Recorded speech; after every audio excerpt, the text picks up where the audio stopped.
guys, Towers here. Welcome back to DMZ. Been having some internet issues lately while I'm streaming, so this will be a bit of a test stream to see if I'm gonna be having very choppy play. I thought it was maybe server side, I thought it was maybe my internet, and it turned out to be my internet with stream. So I'm gonna hop in to DMZ for some regain, and if I do end up being very choppy, and I'm talking about like unplayably choppy, where I'll be running, trying to sprint or tack sprint, and it'll fully take me out of movement, sliding, everything. I played a couple hours like that today, and I restarted my modem and router, restarted my PS4 a couple times, and it did not resolve. And I finally realized that it was the internet was just the bandwidth was being taken up by me streaming, so which was kind of a bummer. I hope this doesn't continue, and I hope it's only temporary. It might be having something to do with the weather, but we were playing with Yaskawa and doing some duos towards the end of the last stream, and I had actually cut the stream to as I restarted my PS4, and it finally became playable again after that. So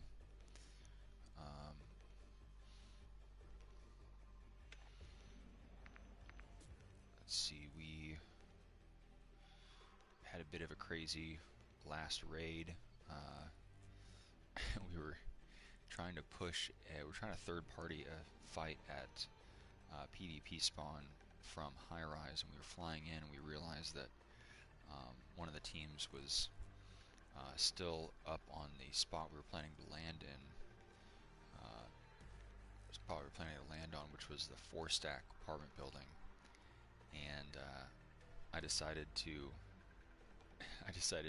deviate and go to construction, and he full sent it in there and got toasted. He did take a couple down with him, but I had to.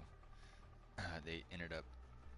There was like several teams that ended up camping there. Player Hunter team, like for the whole match, and I had to run the rest of the match solo. I actually prepped a hostage and was about to exfil when he had pled out and was able to see that everybody had vacated. So I went back and actually saved him, and we were not in a good position to take final, which was our only option.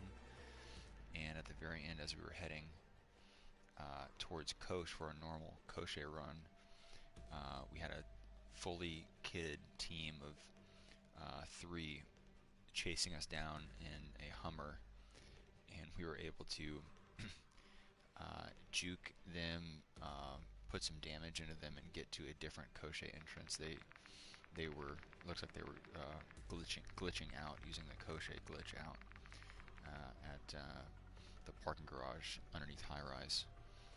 So we did get a regain in, got a little bit of our cash back. I think we started around 400,000 at the beginning of the night, and so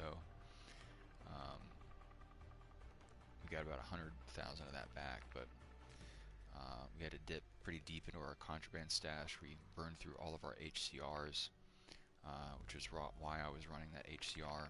I knew I had a lot of backup HCRs, and so we're going to hop in here to Mazra and then Koshe.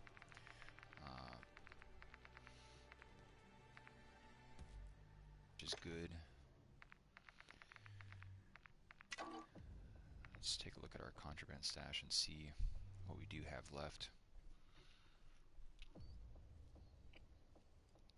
A couple Icaruses and a lot of Rows. And I don't think I'm going to dip into the contraband stash for this session. like to build that back up.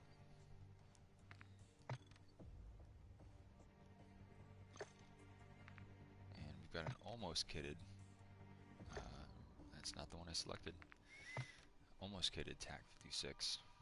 Just missing the 60 round mag. Does have a 40, so could use it, but I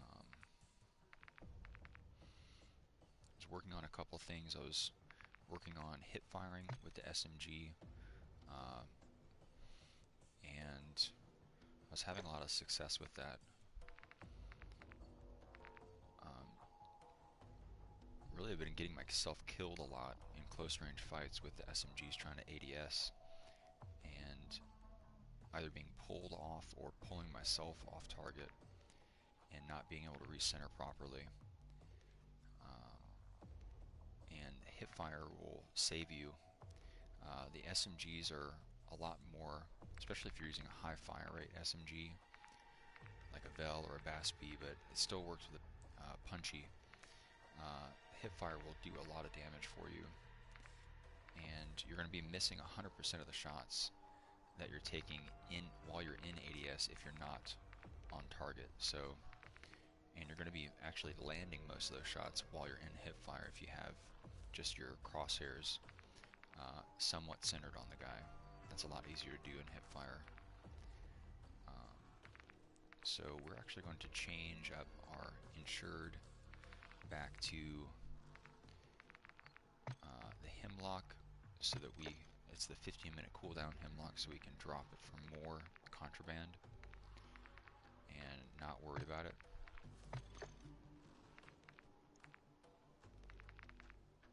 It's the only bundle I have. I didn't pay for it. I just got it through COD points from regular play, so still not violating my kind of purist mindset of avoiding not contributing to any microtransactions in the game.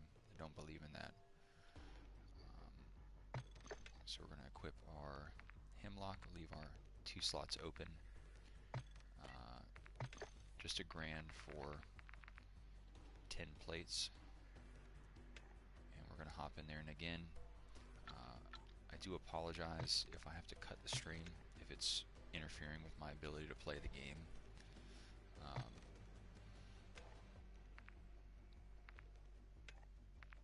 Just kind of testing this out.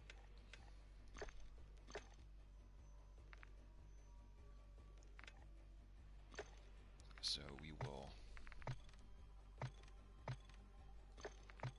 hop in here, just verify that we have our cache equipped, and we'll get into it.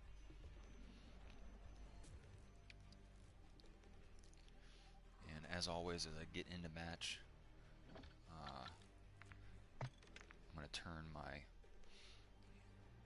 master game volume back up to 100%. So just make sure to turn your headphones or your speakers down as I get into game.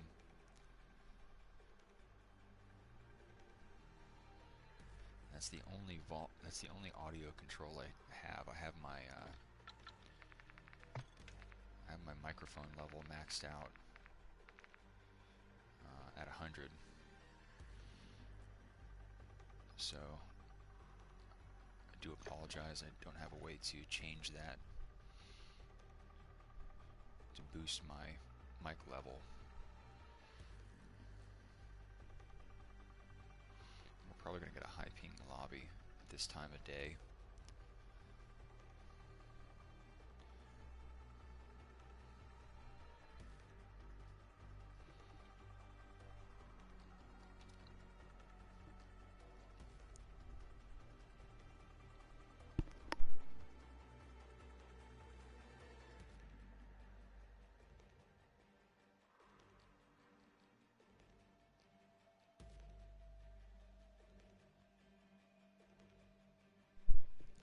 Looks like we're getting over 100 millisecond ping, which is no bueno, but we'll try to make it work.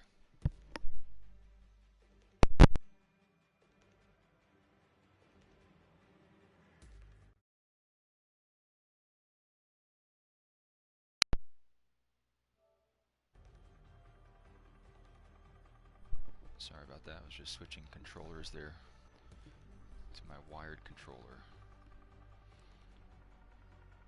so that I have as little input lag as possible. Can't do anything about the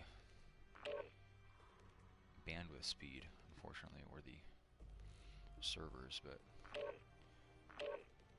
looks like we got a lobby with like 150 millisecond ping at the top end, so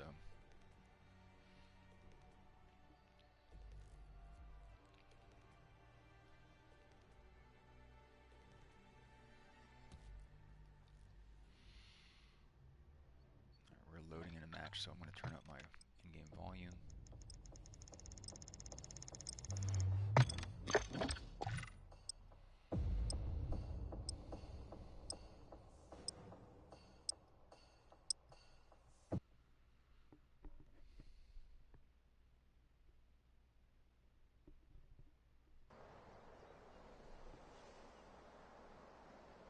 Just make sure you have your headphones or speakers turned down a little bit. Audio is going to be a lot louder than my voice.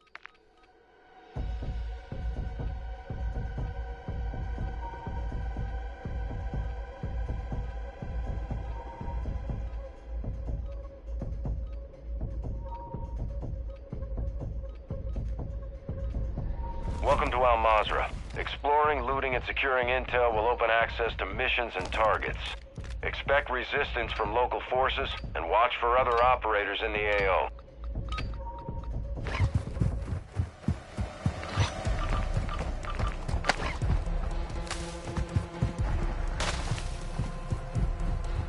Ultra One, enemy threat appears low in this area.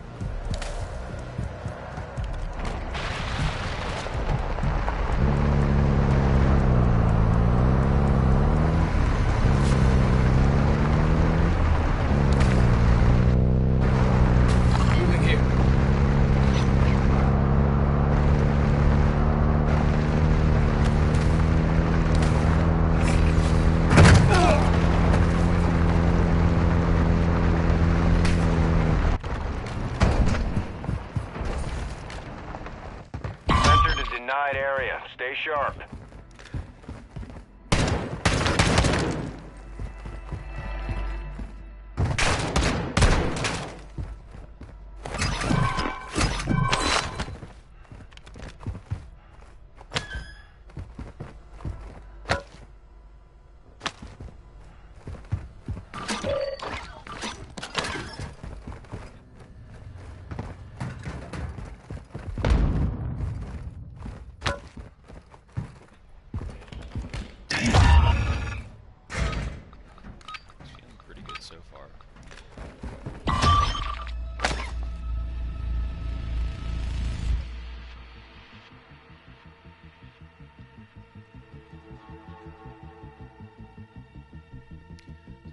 Top in the UTV, as you may have seen on the minimap, top left corner of the screen. Bots never drive the UTV, so you always know that that's going to be real players. Bots also never drive the Hummer, the EV. They also cannot drive the dirt bike or the ATV. All the other ground vehicles they'll drive, except for the MRAP, of course.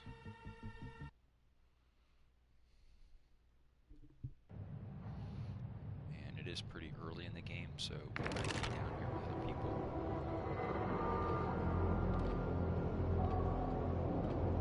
And if we are, we'll just fight it out. There's no way to assimilate in Koshek.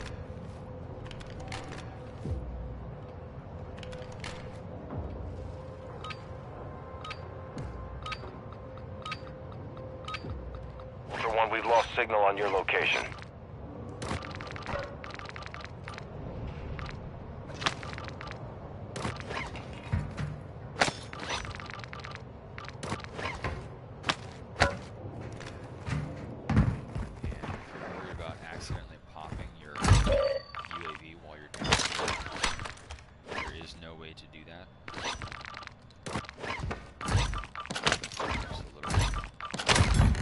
Tip for you.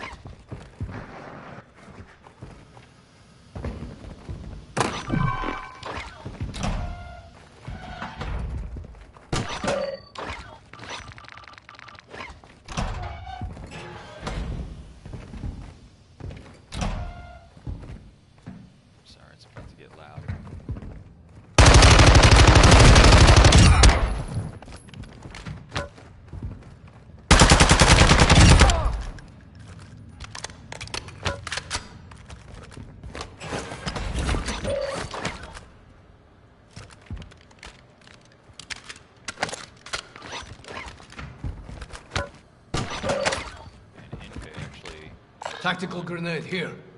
different tacticals. Tactical grenade here. And I'll keep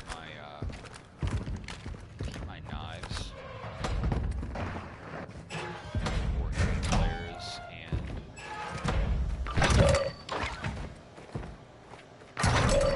for the tier 1 and 2 bots. And you do actually run into tier 1 bots down here sometimes. I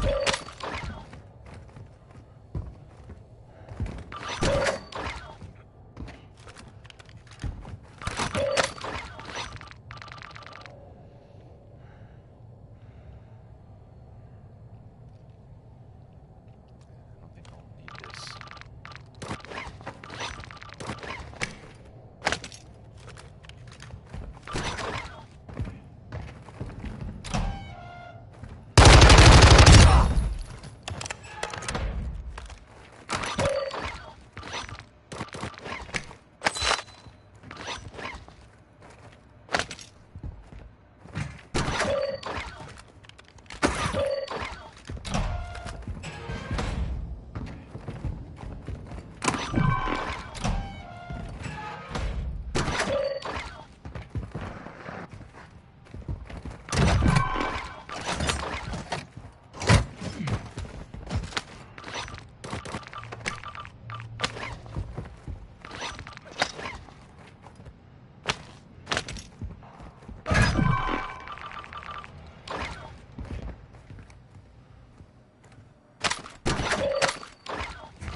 Special forces. Ultra One, there's increased enemy activity. Ultra One, you've got hostile reinforcements incoming.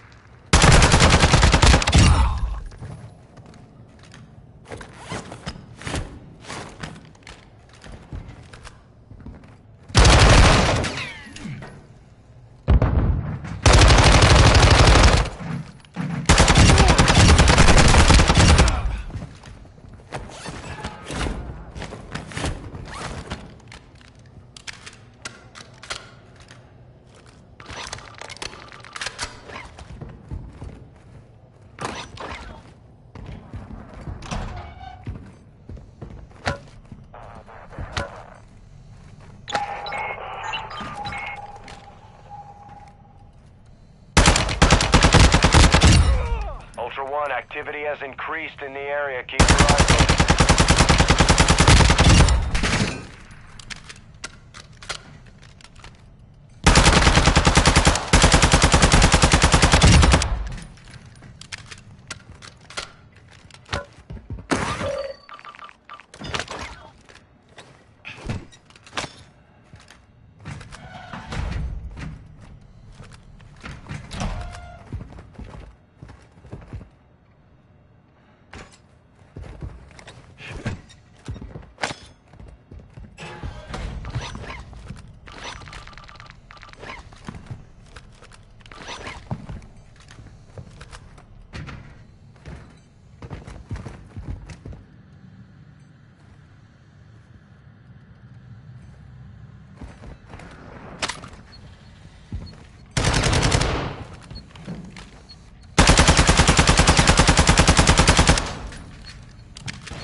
extra SMG ammo on tap to deal with the bots.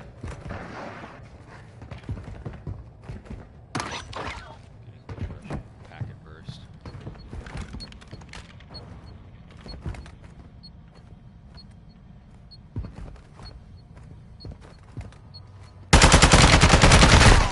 Ultra One, be advised. Hostile activity. Ultra One, you've got hostile reinforcements incoming.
Ultra One, be advised, threats are moving into the area.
Ultra One, there's increased enemy activity. Ultra One, activity is increasing near your location. Stay alert.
factory address. She's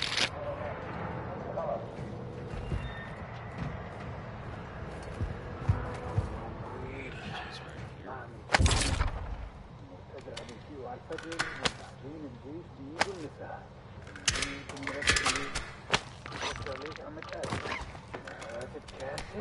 إذا تكاسل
أول معركة لإلك.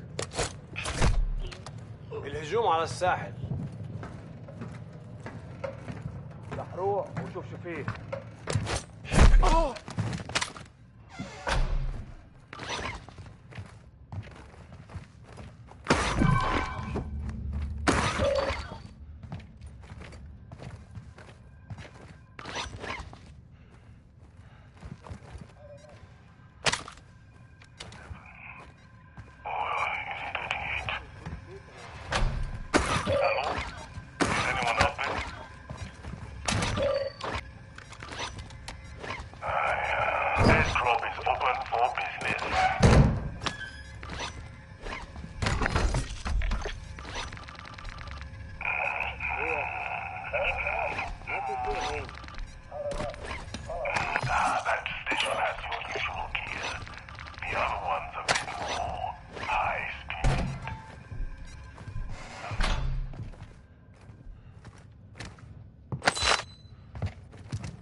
Threats are moved. Ultra One, you've got hostile reinforcements incoming.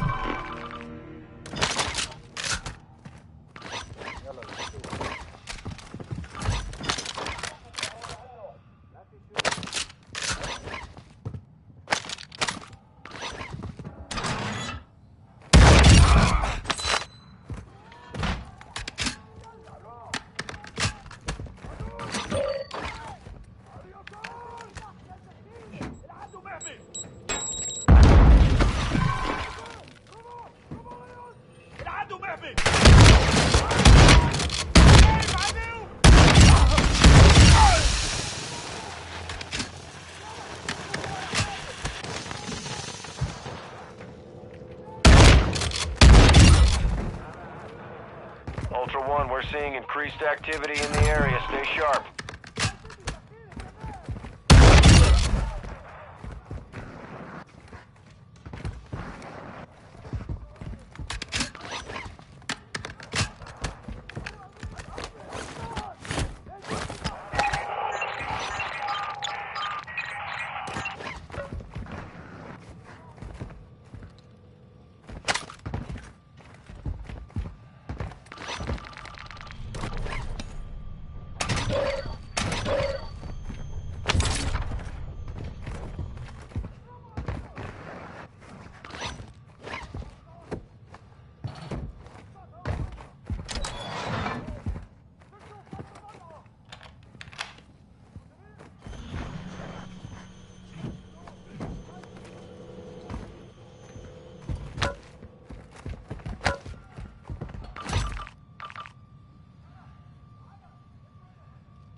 يتفضل هذول المستنصر يكون حرام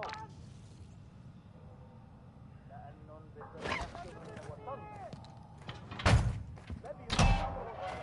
Ultra One, be advised. Hostile activities increasing in the area.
There's increased enemy activity. Ultra One, you've got hostile reinforcements incoming.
Ultra One, be advised, threats are moving into the... Ultra One, activity has increased in the area. Keep your eyes open.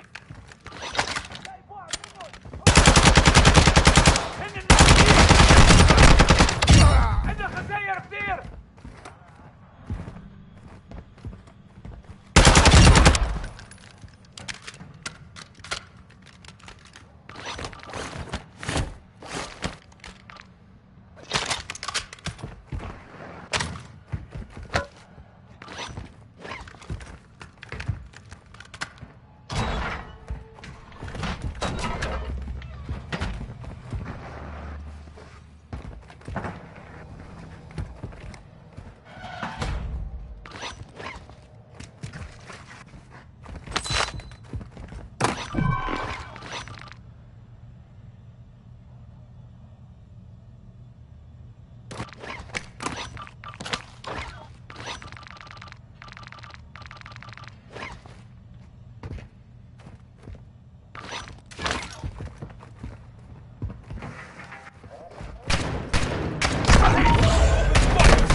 There's increased enemy activity. Ultra One, hostile reinforcements incoming.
1, actual. Radiation is spreading through the area. Advise moving to an extract point.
Ultra, communications resecured. Work down there.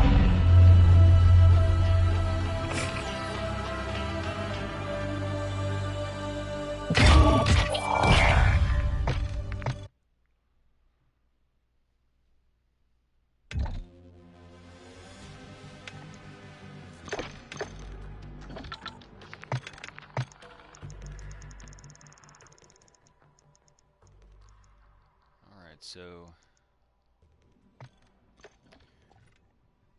not a great run for contraband weapons. Didn't get really anything I wanted out of there, but we didn't die. That's the most important part. And we did get a lot of cash, so that was good.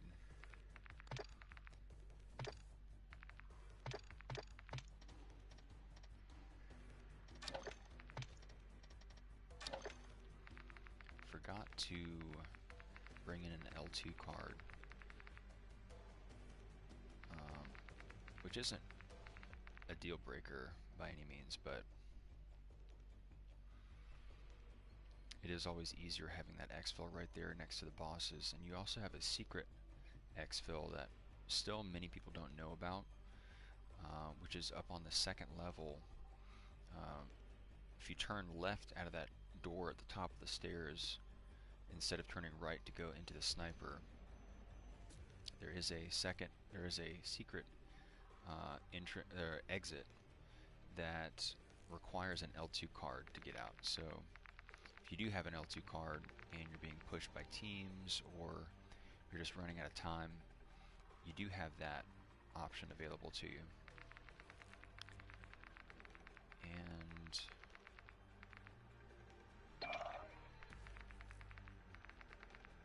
let's see.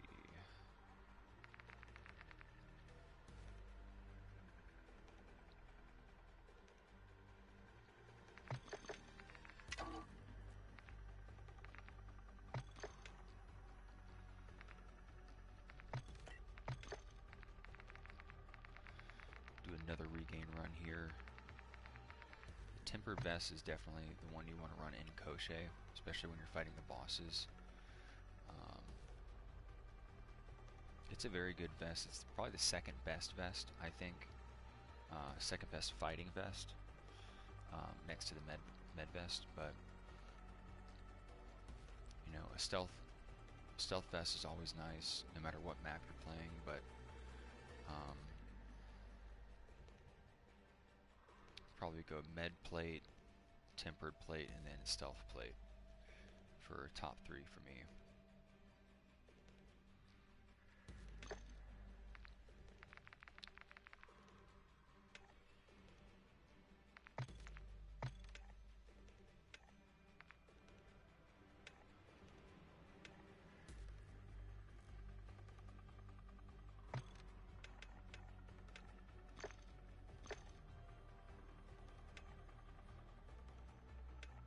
Let's do it again.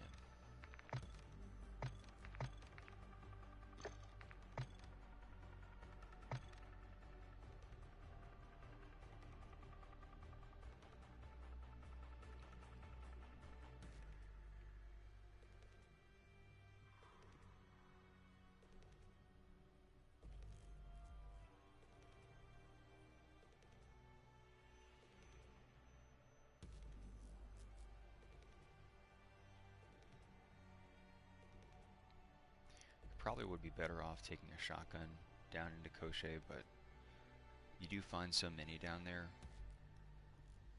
that it's not really necessary to bring one in.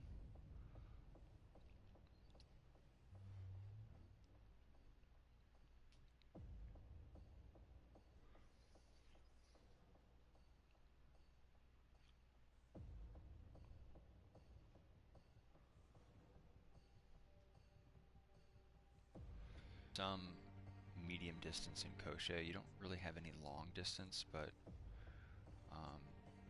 you might reach the end of that medium distance, like medium long, but or long medium rather, but you don't really get into true long distance down there. You can see in that at the end of that L2 zone, shooting up into that from the stairway all the way to the end of that hallway. That's a pretty long distance. Across the factory admin, the entire width of it is relatively long.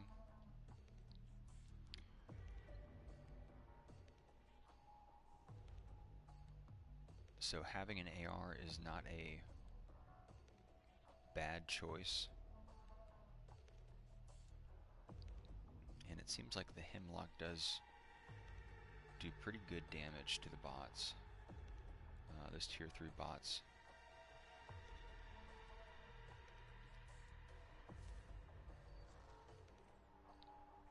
But again, the main reason I'm bringing in the Hemlock is because it's on a 15-minute cooldown. That's the only bundle I have. I'd probably take in other weapons if I had the option.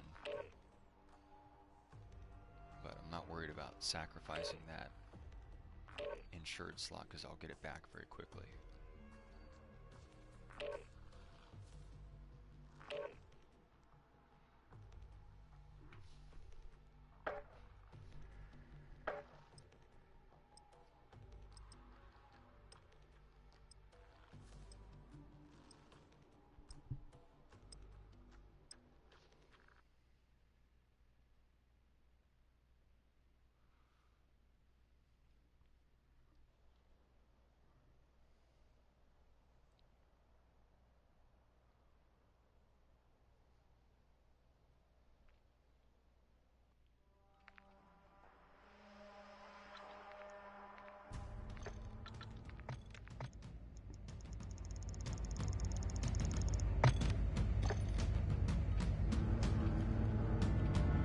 Welcome to Al Mazrah.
moderate near your location.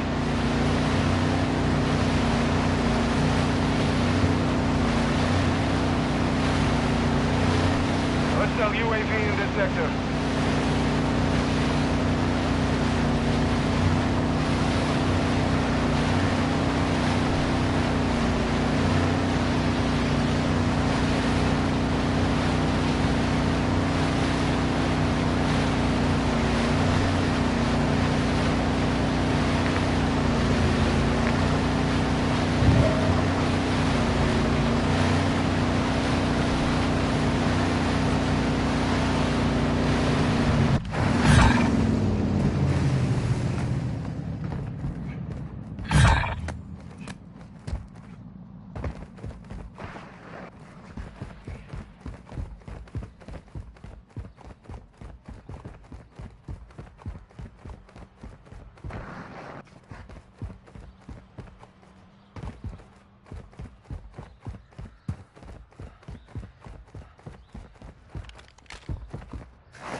So we got a little cheeky. We got that TAC 56 from High Rise. It's going to deny that to everybody else on the map. And pretty good addition to our contraband stash. Come in especially useful when we're coming in solo with our insureds burned, or if we're running a duo.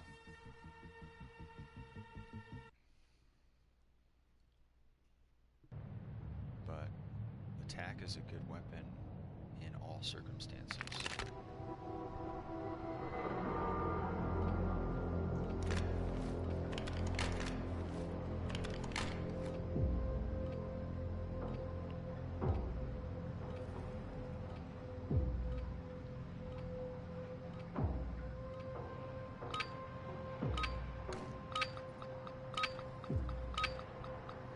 We've lost visual on your location. Use any markers you can find to navigate through the area.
Ultra One, be advised. Hostile activity. Ultra One, you've got hostile reinforcements incoming.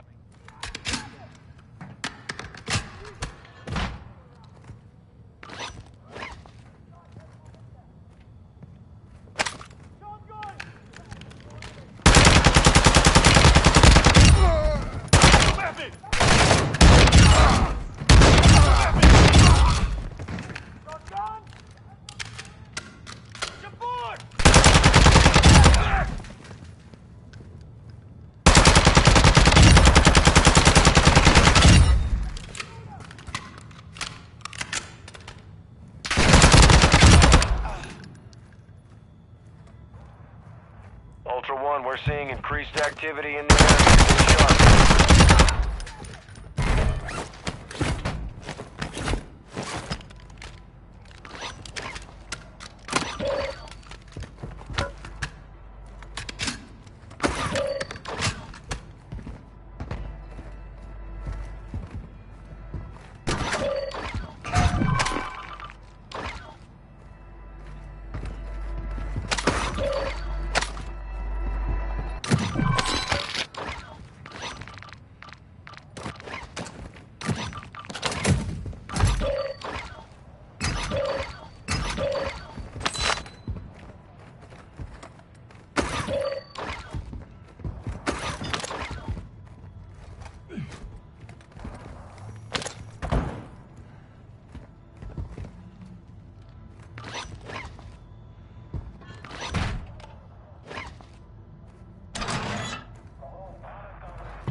ايه يا عم اسمعك شو منيح هو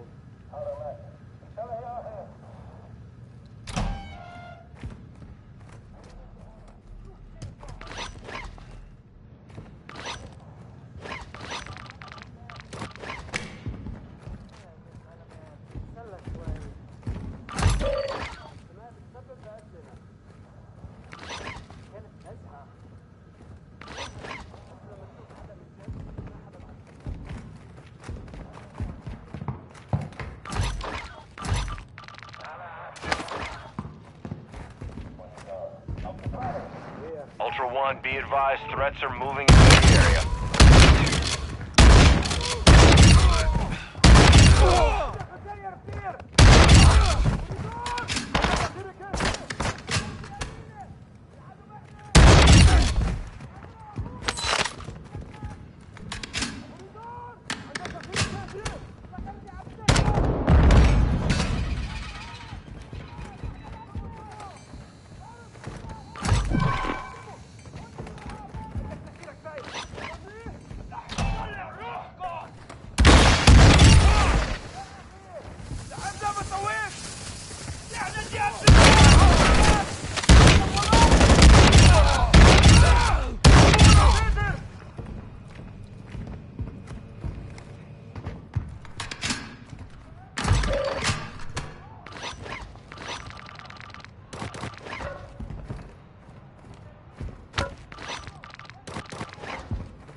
Ultra One, be advised, hostile activity. Ultra One, you've got hostile reinforcements incoming.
حلق المزرعة ترجع لها.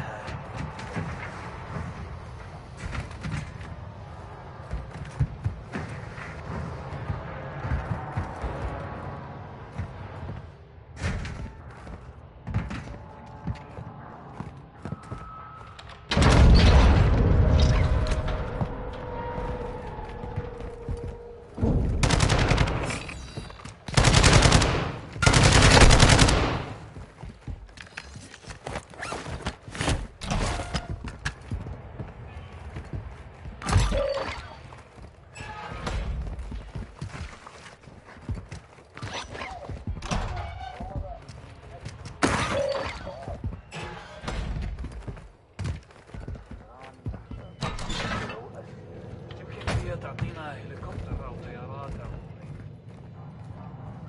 بتعرف ليش عم نهرس هالمكان صح؟ هذا وطننا.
طلع كل الغرب من أراضينا. نحن القتلة، نحن القتلة.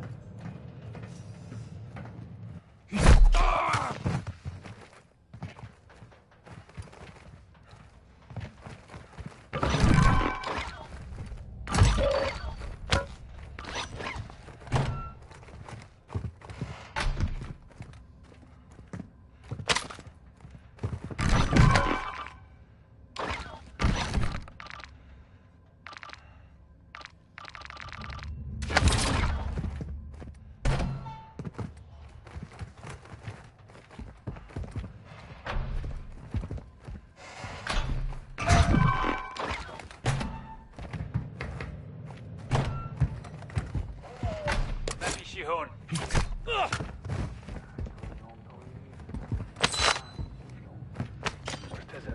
الفجر وبعدين الجيش بيجوا المساء. خليك مركز.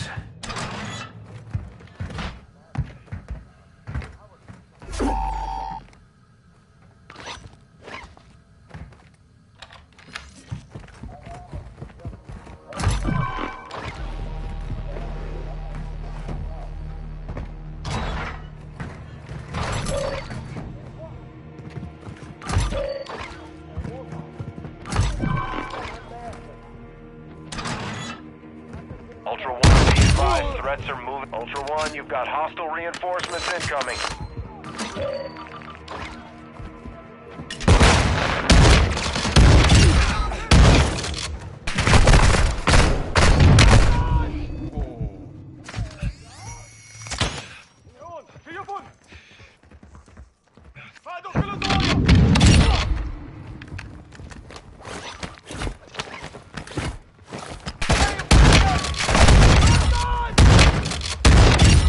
There's increased enemy activity in the area. Expect contact.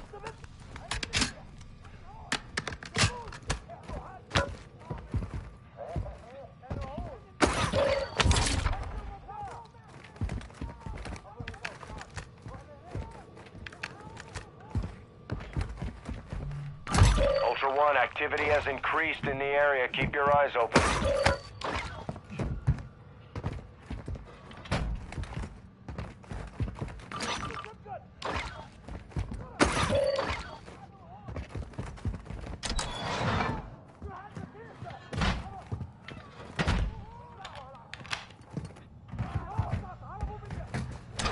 وين بده يكونوا؟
Ultra One, be advised. Hostile active. Ultra One, you've got hostile reinforcements incoming.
Ultra One, there's increased enemy activity. Ultra One, we're seeing increased activity in the area. Stay sharp.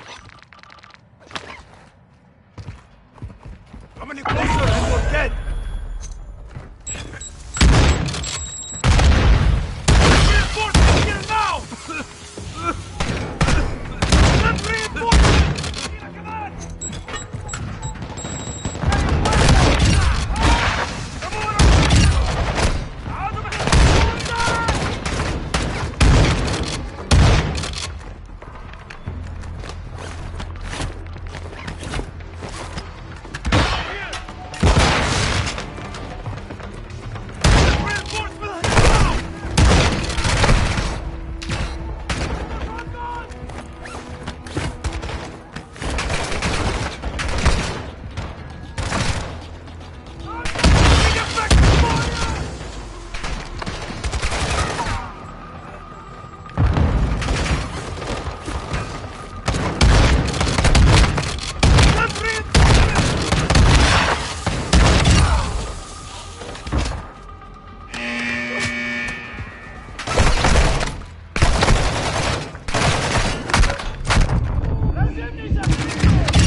reinforcements now!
Ultra One, be advised, threats are moving. Ultra One, you've got hostile reinforcements incoming.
Ultra One, there's increased enemy activity in the area. Expect contact.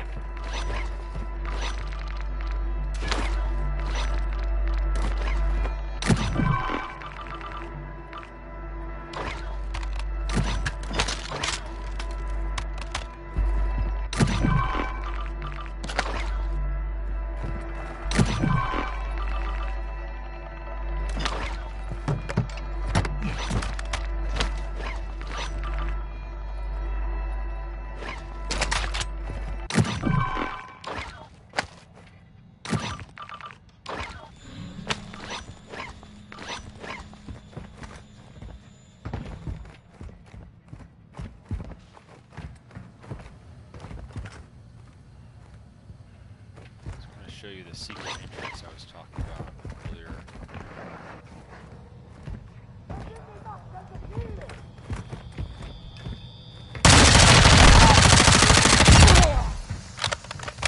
That's the tip fire as well.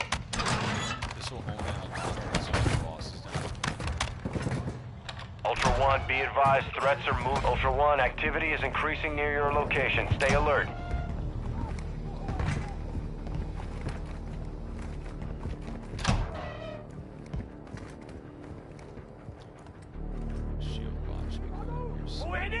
1, be advised, hostile activities increasing in the area.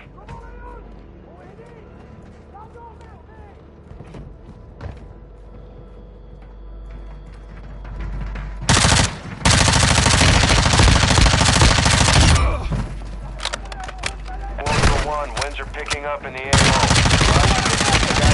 Before radiation moves in.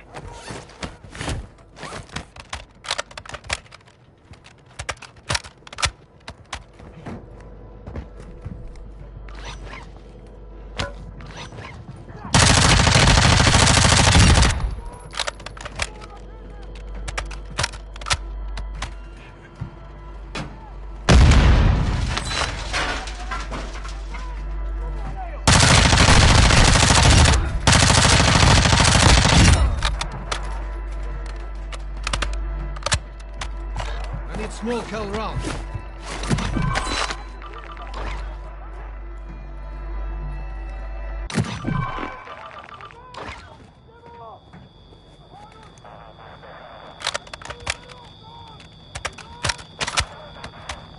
I need small kill rounds. On our side. عندك ذخيرة كافية؟ ذخيرتي عم تخلص.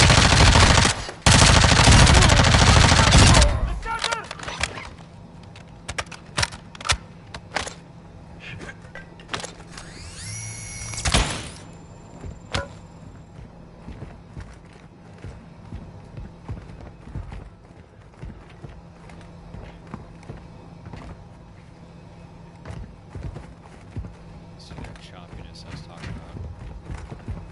It's probably from streaming.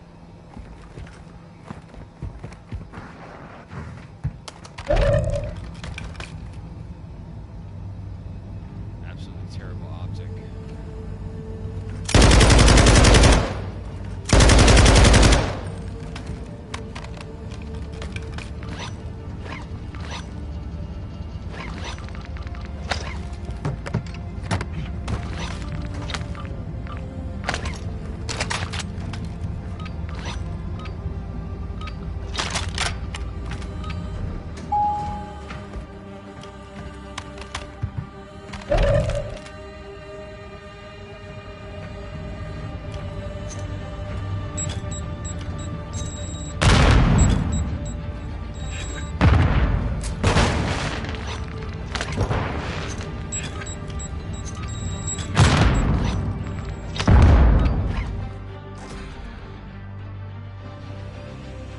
Ultra One, we have visual on your location. Good extract and good work.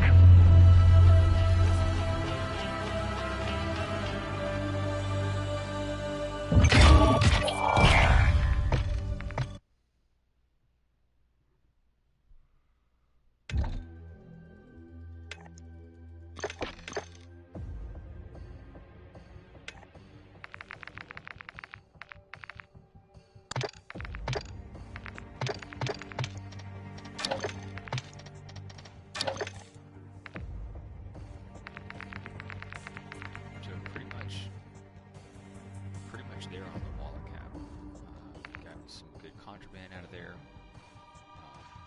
Sacking is in horrible shape, but we'll be able to fix it up with all the cash you've just extracted.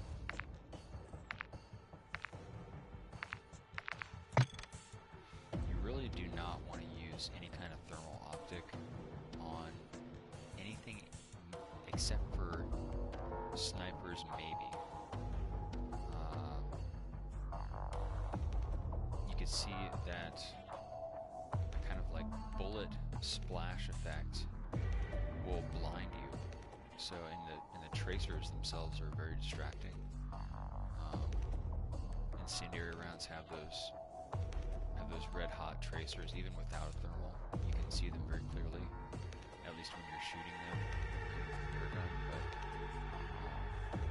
if you're on a system with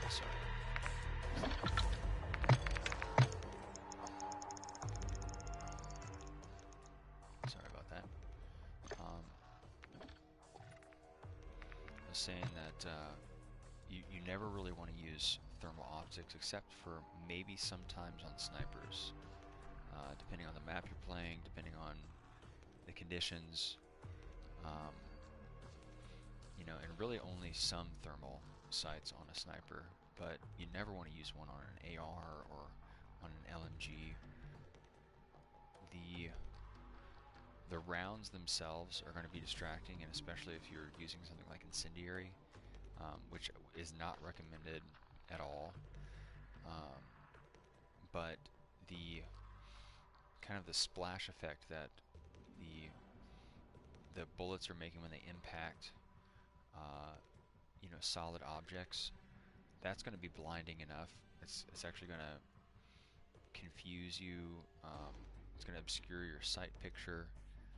It's going to completely wash over the silhouettes of the targets that you're trying to shoot. And this is probably one of the worst, you know, 5 attachment weapons that you can find as ground loot.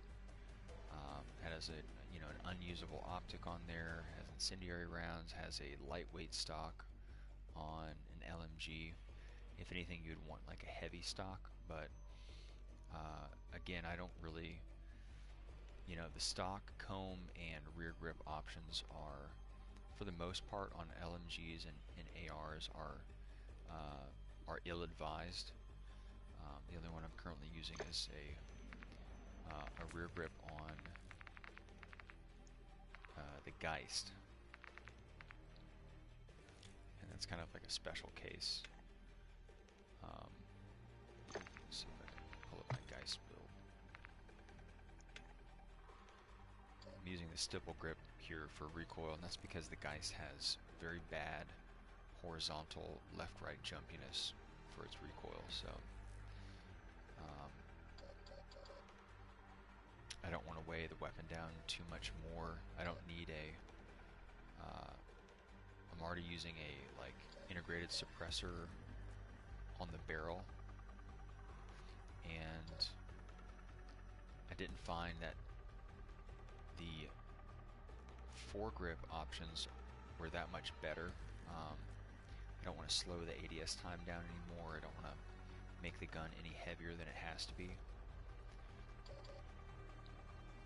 So this is really one of the only weapons that I've ever used a rear grip on. Even something like the Advancer, which is a very high fire rate weapon, but you know, once you use it and learn its recoil pattern, and if you build it right, you don't have to run any kind of rear grip option. Even if you're using a recoil control oriented rear grip, you're going to be sacrificing some aiming stability, which is a type of recoil. It's kind of like a passive recoil. So, and I've tuned this one for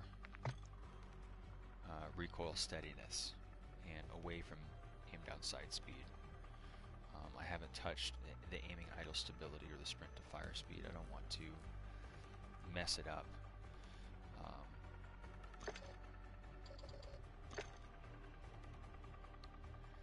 But that's the current build on the Geist, and we're using that kind of funky barrel because it actually is the one that gives the most stats towards recoil control.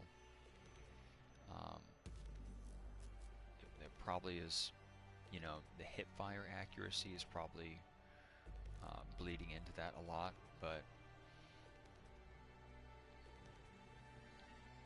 we're not losing any damage range or bullet velocity with this barrel attachment. We're actually gaining some bullet velocity. So this isn't really finalized, but it's the best. It's the best build I've found so far on the Geist. It helps to mitigate that really notorious horizontal recoil that it has.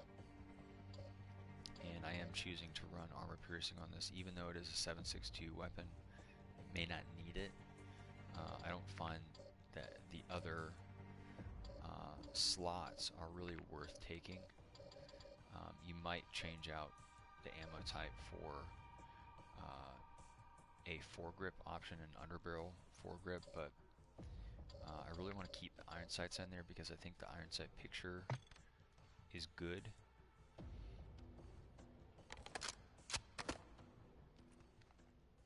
There's a lot of open free space around that front post, and the front post cannot easily be confused with the front sight post guards. And if you don't use an optic on anything, you're going to get the fastest possible ADS time for that slot. Any type of optic is going to slow down your ADS time.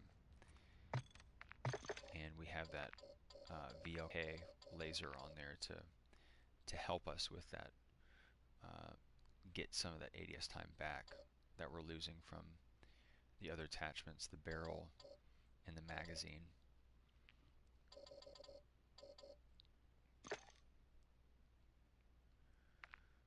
This was an earlier build of the Geist. Had a different barrel, had a foregrip option, the Nexus. This was an even earlier version. Has a Cronin Mini Pro red dot on there, something that I found kind of unnecessary.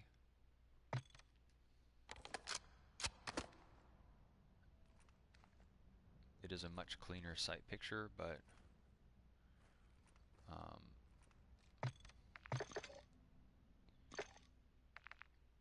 I think the iron sight picture is good enough.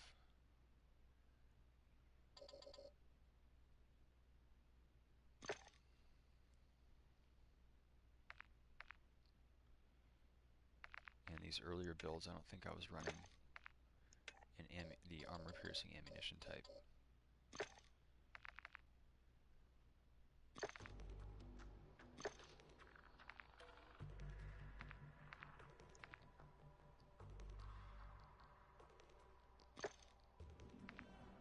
So we're looking okay on contraband. I need to work on contraband a lot more. Build them out. I find it easiest to actually not do like solo maintenance runs, like try to bring in a weapon,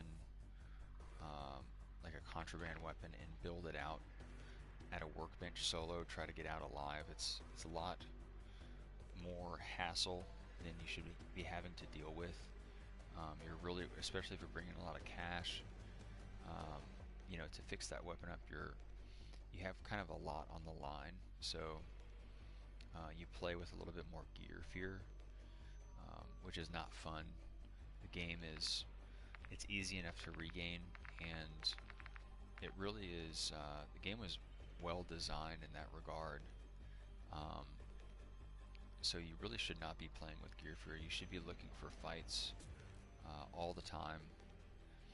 You know, unless you're, you know, strictly mission oriented, which at this point in the game's life cycle, I'd actually advise against doing any more missions, except for maybe some necessary passive upgrades like workbench discounts, armor plate discounts, unlocking the armor box, stuff like that,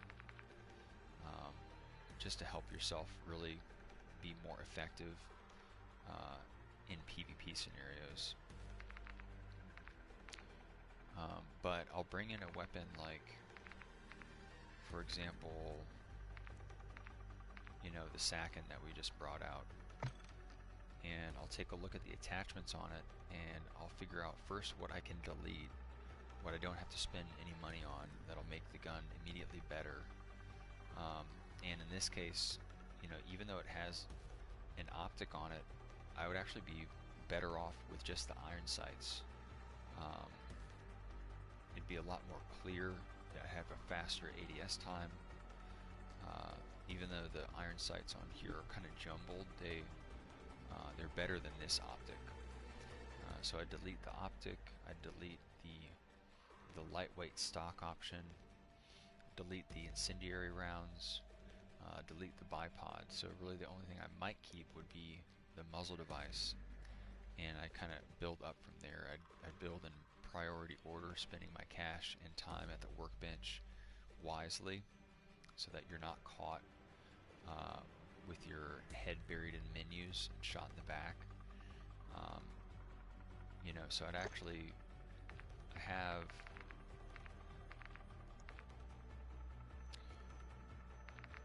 I'll go in and I'll have a build set in mind, and I'll have both a tuned and a untuned version to practice with in the firing range. The tuned version is what I'd be bringing in if I had an insured slot open, and the untuned version is what I would want to practice with, because that would be the gun I'd be building out and using at a workbench, so I won't be able to tune anything on it. So I'd want to practice with that gun as well to, you know, it has the same attachments, but it doesn't have the fine tuning that is afforded to you if you are bringing a weapon in insured that's fully leveled up.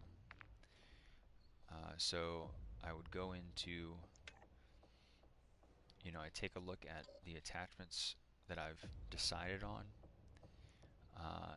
and I would memorize them, and then I would think about which ones I would put on first and which ones I would put on last. So I'd start building the gun in-game at the workbench in priority order. So what that means is, what do I need to put on this weapon to make it combat effective immediately?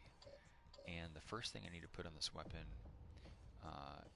is a sight, and that's going to allow me to actually put my shots on target. And the second thing I would want to do would be to give myself more ammunition, the ability to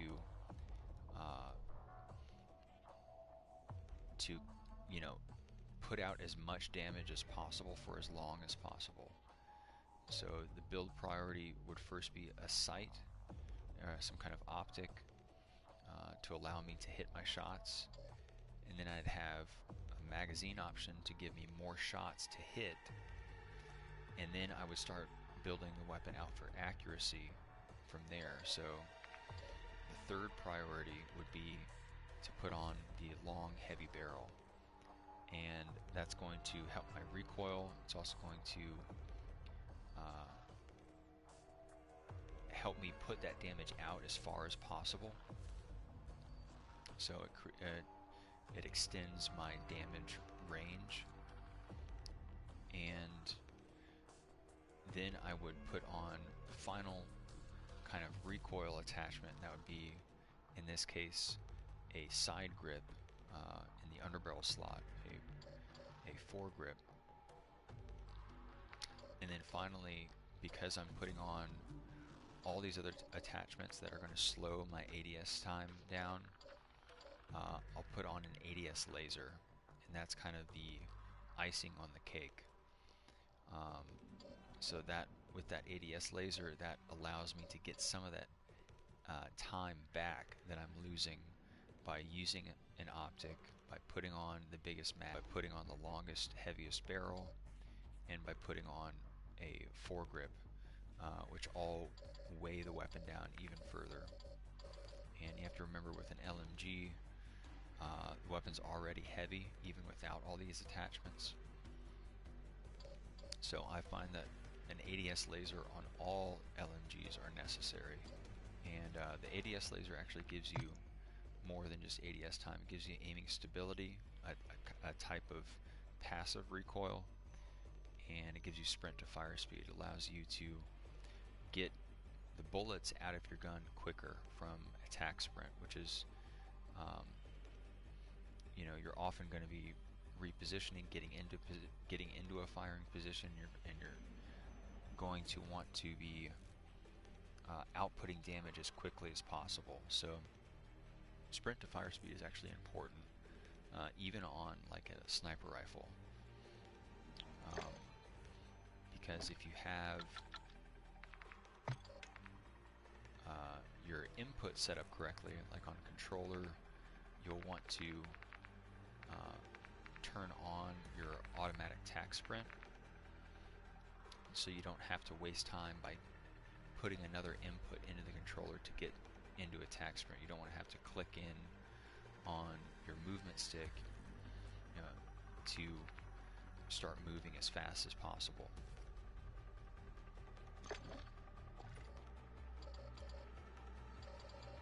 So, and actually what I do is I'll actually practice building out the weapon at a workbench here in the gunsmith. And so I'll, you know, in priority order, I'll go into my optic category, put on the SRO, put on the 150 round mag, put on the Silver Series barrel, put on the side grip, and then put on the ADS laser. And I'll do that you know, at speed. So I'll try to do it as quickly as possible and as accurately as possible.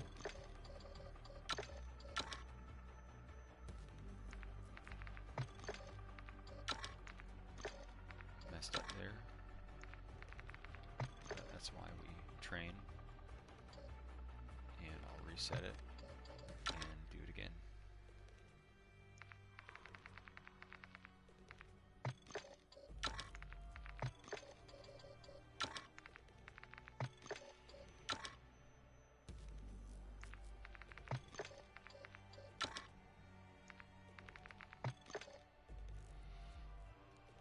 So I have the build memorized, I have the build priority memorized, and that'll help you not get killed at the workbench. It'll just save you time that'll add up to minutes, to half hours, to hours later down the road, the longer you do this.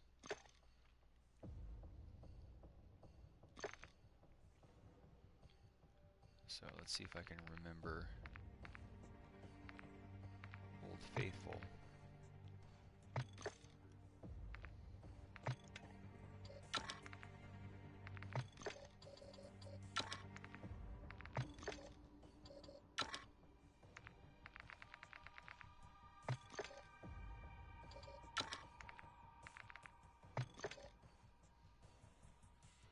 And what did I finally have? I think I settled on just a slightly modified high-rise tack. This is basically the high-rise tack without the thermal optic, and in its place we put on armor-piercing rounds. So let's actually try that again. So the most important thing here first, since we don't need an optic, is magazine.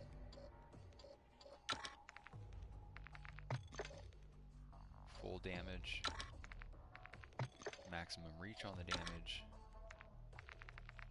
and a little bit of recoil control, damage reach, and bullet velocity. And just to make it more controllable, we have the foregrip. So the build priority on this weapon is a little bit different than the LMG than the Sakin we were just looking at. So first I want as many rounds as possible, because I'm already very familiar with the weapon. It's already a very accurate weapon. So I just want more damage. And then I want even more damage. And then I want to put that damage out further. And then I want to put that damage out even further. And then I want to make that damage as accurate as possible. So that would be the build priority on the TAC-56. And that should be the exact build on the modified high-rise TAC.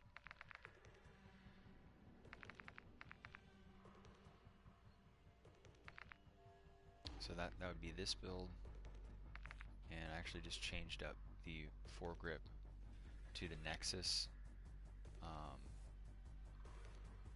because it's a little bit lighter weight, and the FTAC Ripper will actually give you some hip fire accuracy, which is not something that you need to be worried about in the TAC. You don't want to really ever be hip firing with the TAC unless you're like standing, you know, right next to the guy. And when I mean right next to the guy, I mean like you can reach out and touch him with your hand. You know, like the hip fire on this weapon is very, very bad. So we've actually chosen to swap out. So that's the only other change from the high-rise tech is deleted optic, and we put on AP rounds, and then instead of the FTAC Ripper we have the Nexus, and the Nexus only gives us aiming idle stability and recoil stabilization. And because of that, it's not as heavy as the FTAC Ripper. So the only downside to using this attachment is a little bit of a loss of ADS time, which is not a big deal because we're not running any kind of optic on it. So we already have the fastest ADS time possible for the optic slot, and we're using this weapon medium to long range only. We're not using this as a close range weapon, so the ADS time is already very good. It's more than good enough for a medium range engagement, and even that is like a medium range, you know, at the maximum end of like a close range. And that's definitely, you know, fast enough for that range. Anything closer, like if the guy was like right here, we wouldn't be needing to ADS anyway. We can just put all those shots into his chest or his head. Even this guy and this guy, but we could probably still ADS at that distance. And remember, you can always start to fire before you go into ADS.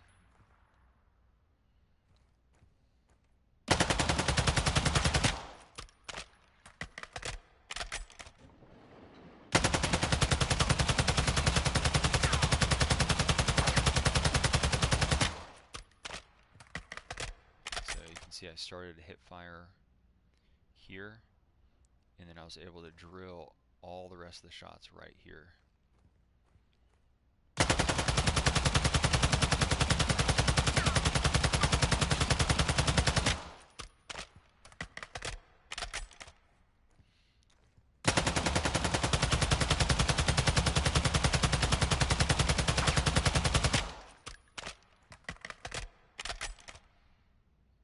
So that's a lot of hip fire, and then every one of those other shots is right there.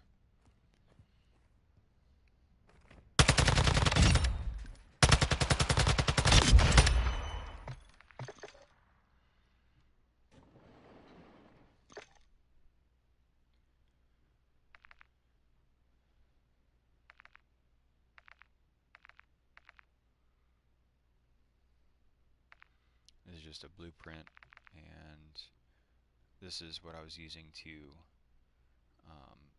unlock the drill charge, which I now have unlocked. So I have that ability to equip that instead of my Nexus foregrip to combat campers or one-shot shotgun users, riot shield users, things like that that are holed up inside of a building somewhere or behind hardcover that they don't want to give up. And it's actually, you would think that it'd be very slow and heavy, but it's actually not. It's,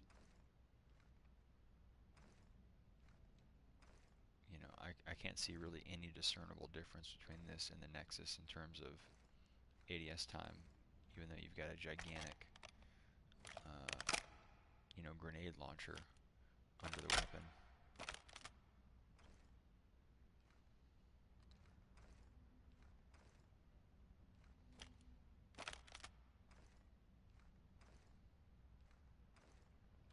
it's really just as fast.